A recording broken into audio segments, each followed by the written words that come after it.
સ્થાન કિંમતનો કોન્સેપ્ટ શું કહેવા માંગે છે કે તમારે માત્ર સંખ્યાની કિંમત નથી જોવાની, તમારે એનું સ્થાન ક્યાં છે ને એ જોવાનું છે.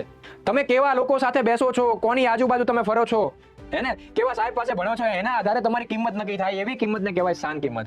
રોજ સવારે છે ને કેવું થાય ખબર છે, એક ખેડૂતના ખેતરમાંથી ફૂલનો એક આખો ગુચ્છો આવે, એક ટોપલો આવે, એ ફૂલનો ટોપલો એક માર્કેટમાં વેચાવા જાય, બરાબર. એ ફૂલમાંથી એક માણસ ફૂલ લેવા આવે છે, એવો માણસ ફૂલ લેવા આવે છે કે જેના ઘરે ધારો કે એની નવી નવી સગાઈ થઈ જાય, એના કંકુ પગલા થવાના છે. એટલે શું કરશે ખબર છે, એ ફૂલને નીચે સરસ મજાના પાથરી દેશે અને પછી કંકુ પગલામાં જે નવ દંપતી છે કંકુ પગલા એના ઉપર પાડશે ને ફૂલ ઉપર ચાલશે, એટલે એ ફૂલ કોકના પગમાં જાય છે.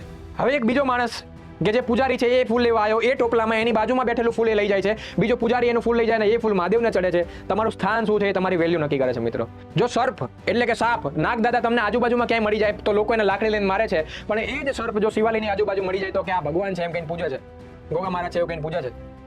તમે કોણ છો, તમારું કેરેક્ટર કેવું છે, તમારું હવે શું થવાનું છે, આ બધું નક્કી થાય છે શેની ઉપર? તો કે તમે શેની સાથે બેસો છો, કેવી સંગતમાં છો, હે ને, આ બધું નક્કી થવાનું છે.